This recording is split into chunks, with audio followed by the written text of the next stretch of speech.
Hello friends, hello students. आज आपण प्रभात आपली इयत्ता 8वीची कविता तिसरी प्रभात जी आहे ती आपण आज पाहणार आहोत. इसके जो कवी है वो है किशोर बळी. त्याचे कवी कोण आहेत तर किशोर बळी. इकडे आपण त्यांचे चित्र पाहू शकतो. आता आपण या कवींचा परिचय पाहूया. परिचय देखते हैं उनका. किशोर बळी 30 जुलाई 1981. बहुआयामी व्यक्तिमत्व. बहुत ही अच्छा उनका व्यक्तिमत्व था. पहाटेच्या प्रतीक्षेत, अक्षरांचे सूर हे काव्य संग्रह उन्होंने ये कविताएं लिखी है. पाकळ्या हा चारोळी संग्रह, चारोळी पण त्यांनी लिहिल्या आहेत. धुम्मस हे वराडी स्तंभ लेखन. उसके बाद उन्होंने चित्रपटांसाठी गीत लेखन, पिक्चर के लिए उन्होंने गीत लेखन सॉन्ग्स भी लिखे हैं. अनेक मालिका व चित्रपटातून अभिनय. हास्यबळी.com या प्रबोधनपर एकपात्री कार्यक्रमाचे राज्यभरात 300 प्रयोग. इस तरह से उन्होंने फिल्म के लिए भी काम किया है.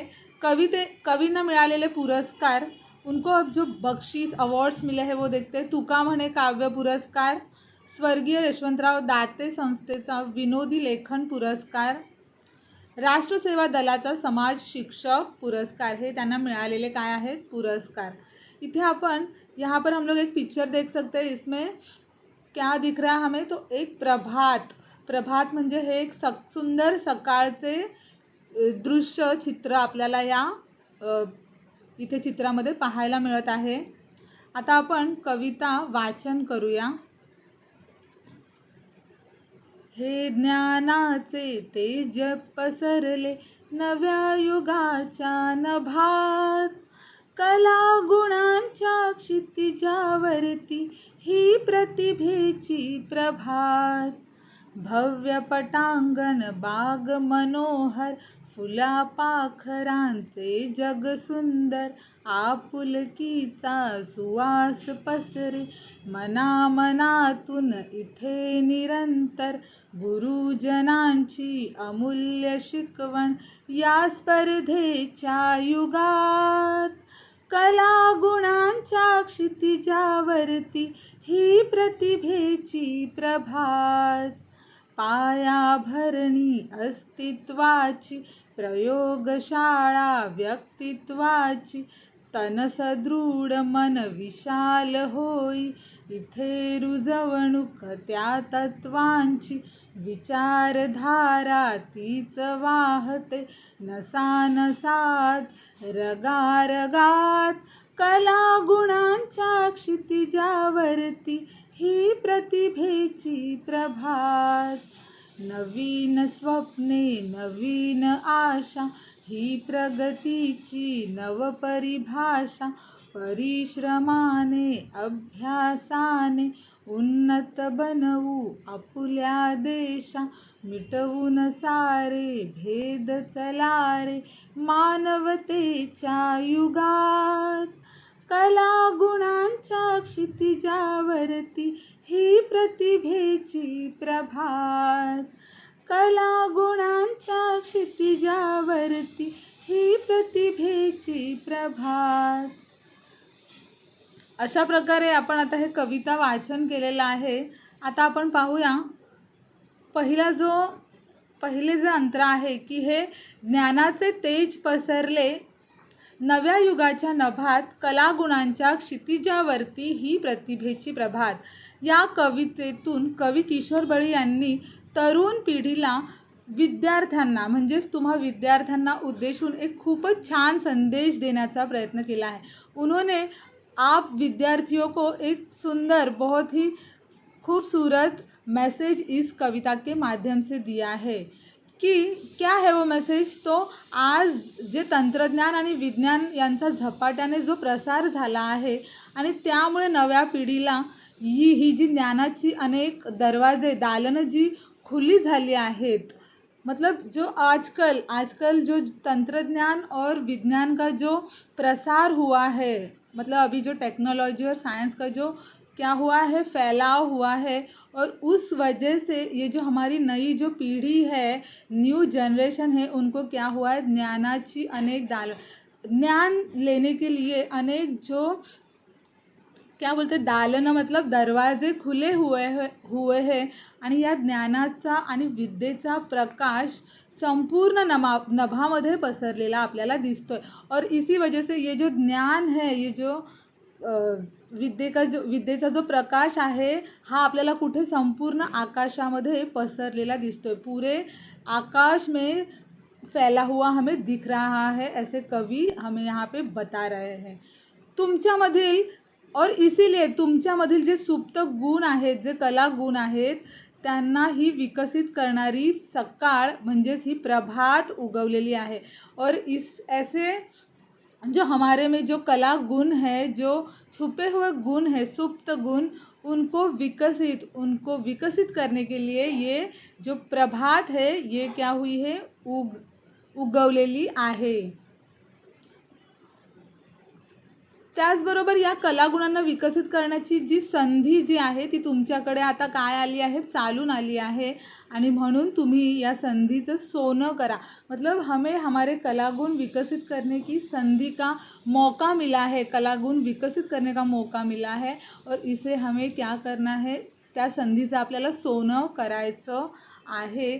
आणि आपल्या कलागुणांच्या माध्यमातून आपल्या देशामध्ये नवनिर्मिती करायची आहे। हमारे कलागुण के माध्यम से हमारे देश में क्या करना है, हमें नवीन निर्मिती, नवनिर्मिती असे कवी आपल्याला सांगत आहेत।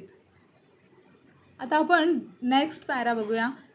भव्य पटांगण बाग मनोहर, फुला पाखरांचे जग सुंदर, आपुलकीचा सुवास पसरे मनामनातून इथे निरंतर, गुरुजनांची अमूल्य शिकवण या स्पर्धेच्या युगात, कलागुणांच्या क्षितिजावरती ही प्रतिभेची प्रभात। आता आपल्याला या स्टांजामध्ये कवी सांगत आहेत की आपल्या मातृभूमीचे आपल्याला वर्णन करत आहेत आणि ते मातृभूमी, हमारे मातृभूमी जो है भारत भूमि, उनका वर्णन करते वक्त कवि हमसे बोल रहे हैं की आपली मातृभूमी ही एखाद्या भव्य पटांगणासारखी आहे। कशी आहे आपली मातृभूमी, एखादा पटांगना, एक बहुत बड़ा जो मैदान होता है वैसे हमारी ये मातृभूमी है। आणि जणू ही आपली मातृभूमी एखाद्या सुंदर बागेसारखी फुलली आहे।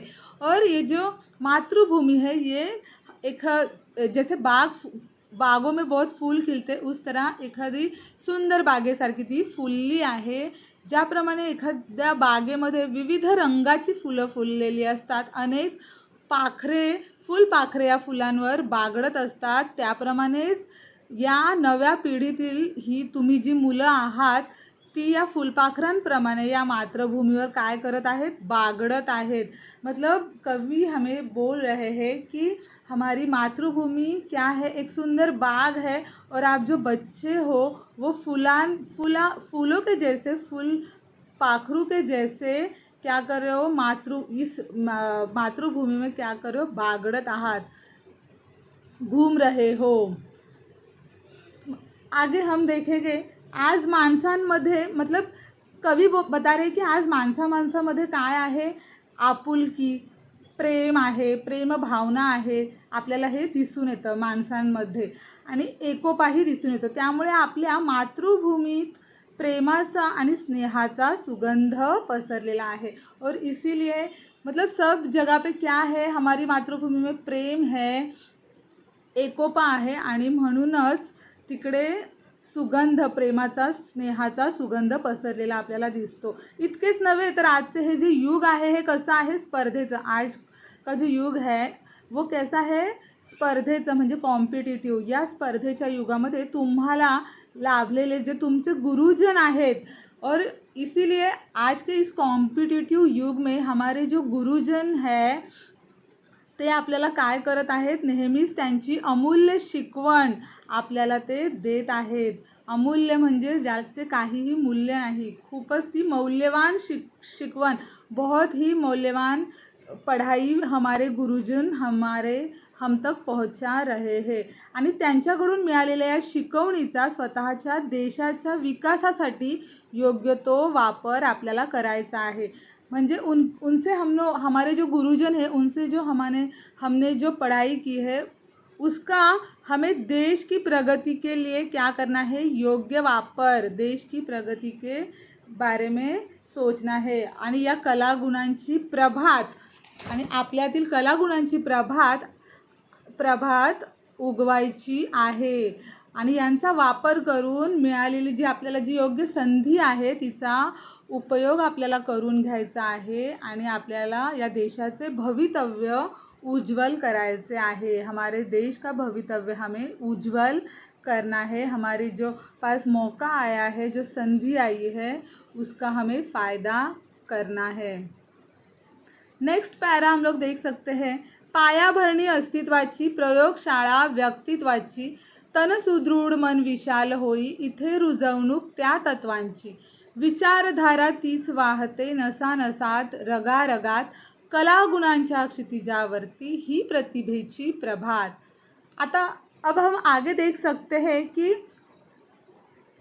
हमारे जो व्यक्तिमत्व का जो विकास है, जे आपल्या व्यक्तिमत्वाची जी जडणघडण जे विकास होण्यासाठी आपल्याकडे शाळेच्या माध्यमातून मतलब स्कूल्स ज्ञानाचे मंदिर आज आपल्याकडे आहेत, खुले झालेले आहे। हमारे पास हम लोग हमारे व्यक्तिमत्व का विकास करने के लिए कहाँ जाते हैं, स्कूल में जाते हैं आणि या शाळेत पुस्तके अभ्यासाबरोबर तुमच्यामधील अनेक कलागुण वृद्धिंगत करण्यासाठी शिक्षक आपल्याला काय करतात, नेहमीच मार्गदर्शन करतात। और हमें हमारे स्कूल में कौन हमें मार्गदर्शन करता है, शिक्षक आपल्याला मार्गदर्शन करतात।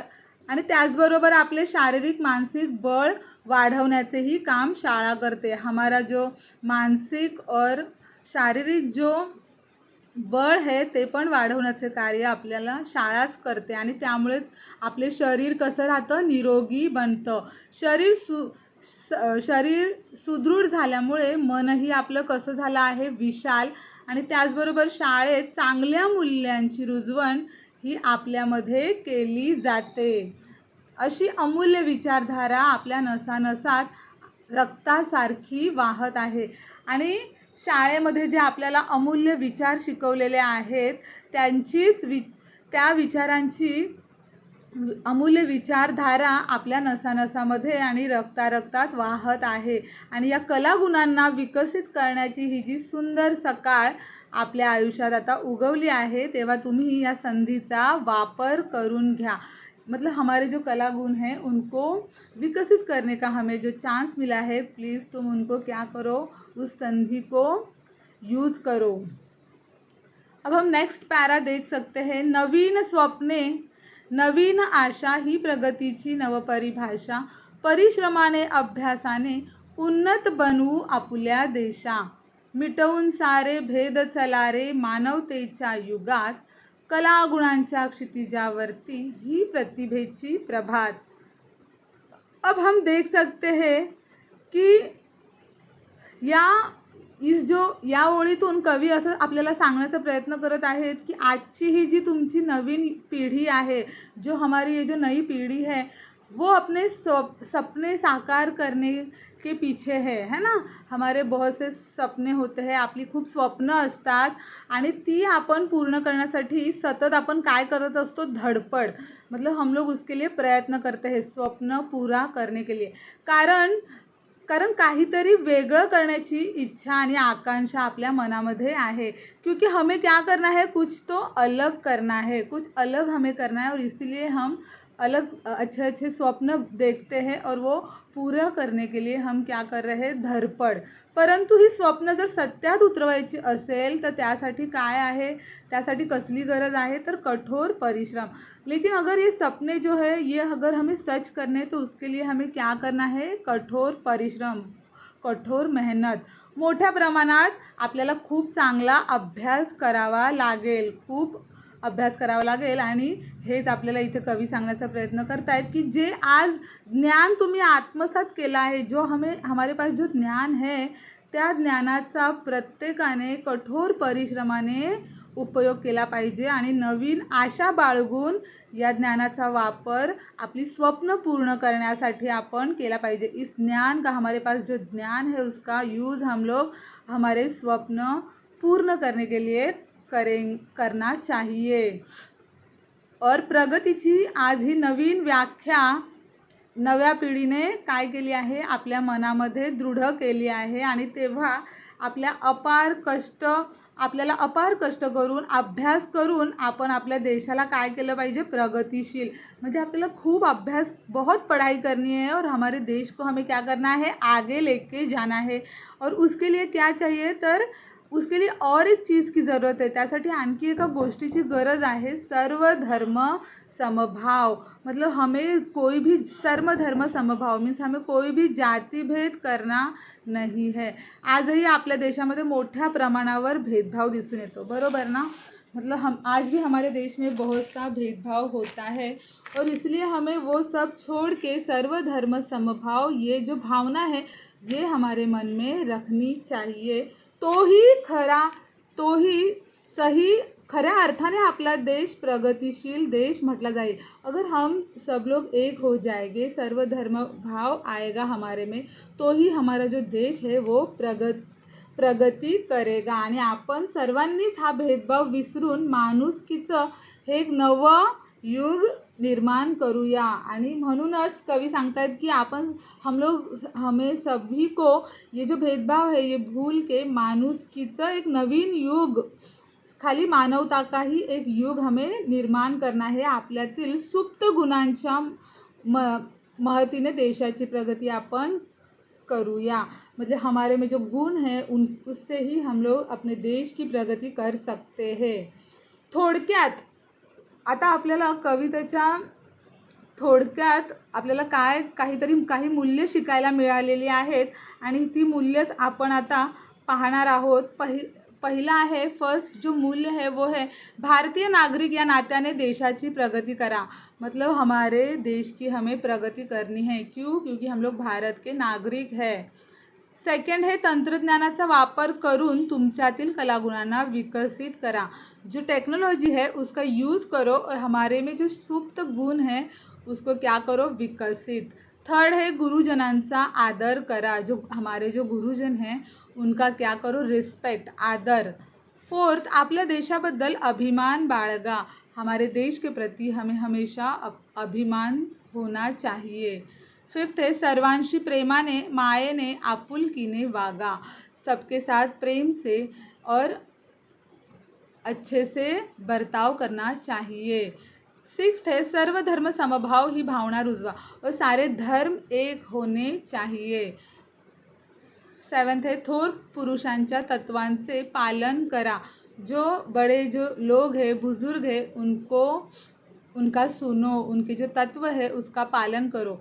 सर्वांशी माणुसकीने वागा, सबके साथ मिलजुल के रहो। देशाला प्रगतिशील करा, देश को प्रगति के पथ पे लेके जाओ और स्वतःचे भविष्य उज्जवल करा और जो खुद का जो भविष्य है वो उज्जवल बनाओ। स्वाध्याय यहाँ पे मैंने कुछ आपको फिल इन द ब्लैंक्स दिए हैं, काही एका वाक्यात उत्तरे लिहा। आंसर इन वन सेंटेंस है, ये आंसर के साथ है, कुछ समानार्थी और विरुद्धार्थी शब्द है, ये सभी आपको अपने नोटबुक में कॉपी करने हैं और इसके साथ मैं और एक भी PDF फाइल भेजूँगी, वो भी नोट्स आपको आपके बुक में कॉपी करने हैं और उसके फ़ोटोज़ सेंड करने हैं। अगर आपको कुछ भी डाउट है तो आप पूछ सकते हो। ये आई होप कि आपको ये कविता अच्छी लगी होगी, समझ में भी आई होगी, और कुछ भी अगर डाउट है तो आप प्लीज़ शेयर करो, बताओ। थैंक यू, धन्यवाद।